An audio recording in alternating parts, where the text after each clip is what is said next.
Audio Jungle. Hello दोस्तों, नमस्कार। एक और नया वीडियो जिसमें आज हम यहाँ पर बात करेंगे जल संसाधन विभाग में जितनी भी वैकेंसीज आती है उनकी चर्चा करेंगे साथियों कि कौन कौन सी वैकेंसी यहाँ पर आपको देखने को मिलती है और इनमें योग्यता क्या रह सकती है।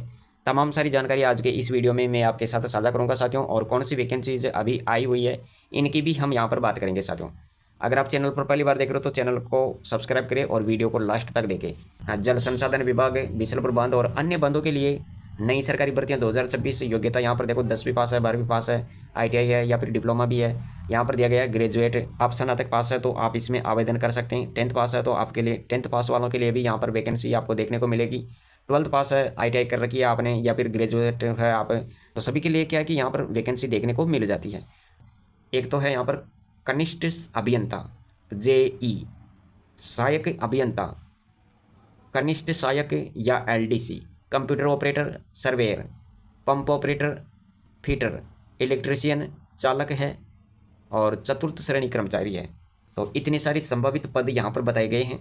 अगर जल संसाधन विभाग में इनमें से अगर किसी की भी वैकेंसी आ जाती है तो यहाँ पर आप इनमें आवेदन कर सकते हैं। और इधर योग्यता भी आप देख सकते हैं इनके अनुसार 10वीं पास और 12th पास। यहीं पर बात करें ITI, डिप्लोमा और ग्रेजुएट, तो सभी के लिए यहाँ पर वैकेंसी देखने को मिल जाती है साथियों। तो साथियों यहाँ पर सबसे पहले अपन ये देखेंगे शैक्षणिक योग्यता के बारे में। एक तरफ यहाँ पर पद का नाम दिया गया है, दूसरी तरफ योग्यता दी गई है। एक तरफ तो पद का नाम है और दूसरी तरफ क्या है, शैक्षणिक योग्यता है। तो जैसे यहाँ पर अपन बात करें, जैसे यहाँ पर क्या दिया गया है, JE, तो इसमें जो योग्यता रखी गई है वो क्या है। JE में आप देख सकते हैं यहाँ पर जैसे सिविल है, मैकेनिकल है, इलेक्ट्रिकल है, तो इनमें डिप्लोमा आपके पास होना चाहिए, यही इनकी योग्यता है। या फिर आपने BE कर रखा है या फिर संबंधित शाखा में आपने BTech कर रखा हो, तभी आप इसमें फॉर्म आवेदन कर सकते हैं साथियों। यहीं पर अपन बात करें AEN की, तो इसमें भी देख सकते हैं यहाँ पर BE, BTech और कनिष्ठ सहायक की बात करें, LDC की बात करें तो यहाँ पर इसमें 12th पास से योग्यता रखी गई है या फिर आप स्नातक हो।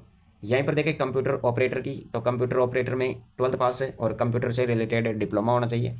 सर्वेयर की बात करें तो यहाँ पर इसमें सर्वेयर में क्या होना चाहिए, डिप्लोमा होना चाहिए या फिर ITI कर रखी हो आपने। फीटर या इलेक्ट्रीशियन की बात करें यहाँ पर तो ITI से संबंधित ट्रेड आपका होना चाहिए। यहाँ पंप ऑपरेटर 10वीं पास प्लस ITI। चालक है, ड्राइवर की बात करें यहाँ पर तो 10वीं पास है और लाइसेंस वगैरह आपके पास होना चाहिए। चतुर्थ श्रेणी की बात करें तो यहाँ पर इसमें योग्यता जो है वो है 10वीं पास।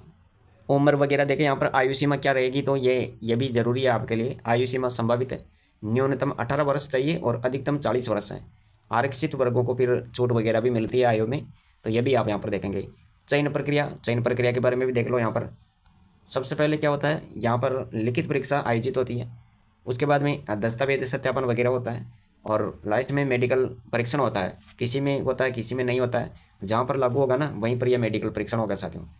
और लास्ट में क्या होता है, अंतिम मेरिट सूची तैयार की जाती है, उसके अनुसार यहाँ पर चयन होता है साथियों। तो दोस्तों यहाँ पर आप देख सकते हैं ये अपनी वेबसाइट है और यहाँ पर कोचिंग नोट्स क्लासेज की वेबसाइट पर हम आ चुके हैं। तो यहाँ पर देखो, राजस्थान में जल संसाधन विभाग राज्य के प्रमुख बांधों, नहरों, सिंचाई परियोजनाओं का संचालन और रखरखाव करता है। समय समय पर विभाग में विभिन्न तकनीकी और गैर तकनीकी पदों पर भर्तियां की जाती है। आगामी नई भर्तियों को ध्यान में रखते हुए इस वीडियो में हम यहाँ पर भर्तियों के बारे में महत्वपूर्ण जानकारी आपके साथ साझा करेंगे साथियों। और बीसलपुर बांध सहित अन्य प्रमुख परियोजनाओं में नियुक्तियों से संबंधित जानकारी हम यहाँ पर देखने वाले हैं। सबसे पहले बात करते हैं बांध, प्रमुख बांध कौन कौन से हैं। तो देखो यहाँ पर बीसलपुर बांध है और जमई बांध है, फिर अगला है माई बजाज सागर, जाखम बांध, राणा प्रताप सागर, चंबल परियोजना, अन्य सिंचाई और जल परियोजनाएं।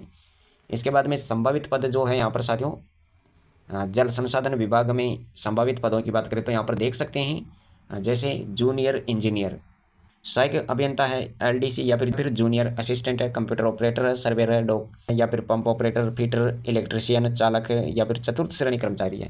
तो इतने सारे यहाँ पर संभावित पद बताए गए हैं।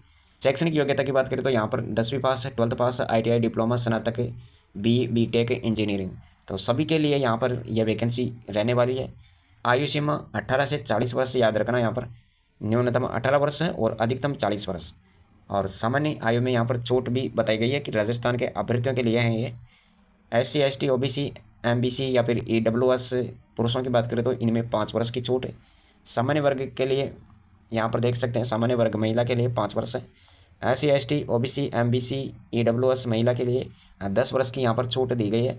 विधवा और तलाकशुदा महिलाओं को नियमानुसार विशेष छूट का प्रावधान होता है।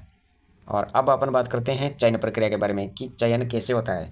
तो यहाँ पर देख सकते हैं लिखित परीक्षा और फिर दस्तावेज सत्यापन, मेडिकल परीक्षण होता है। अगर जहाँ पर यह लागू होता है वहीं पर मेडिकल परीक्षण होता है साथियों। अंतिम मेरिट सूची तैयार की जाती है। तो इस प्रकार आपका यहाँ पर चयन होता है। वेतन भत्ते और सरकारी योजनाओं, वेतन भत्ते और सरकारी सुविधाओं की बात करें साथियों, तो यहाँ पर पद के अनुसार राजस्थान सरकार के वेतनमान के तहत आकर्षक वेतन, महंगाई भत्ता, मकान किराया भत्ता, अन्य सरकारी सुविधाएं प्रदान की जाती है। के बाद में देखो यहाँ पर जो महत्वपूर्ण सलाह दी जाती है साथियों, यह जल संसाधन विभाग में नई भर्ती जारी होती है तो आवेदन करने से पहले आधिकारिक अधिसूचना अवश्य पढ़ें। बिल्कुल सही बात है। आवेदन करने से पहले उनकी ऑफिशियल वेबसाइट पर जाकर एक बार जानकारी को रीड करें, उसे देखिए एक बार। तो कंप्लीट जानकारी पढ़ने के बाद, देखने के बाद ही आवेदन करनी चाहिए। तो ये महत्वपूर्ण सलाह के बारे में हमने यहाँ पर बता दिया है। तो साथियों ये थी आज की अपडेट और ये जानकारी आपको कैसी लगी कमेंट ज़रूर कीजिएगा। मिलेंगे एक और नई अपडेट के साथ। आज के लिए इतना ही। Thanks for watching.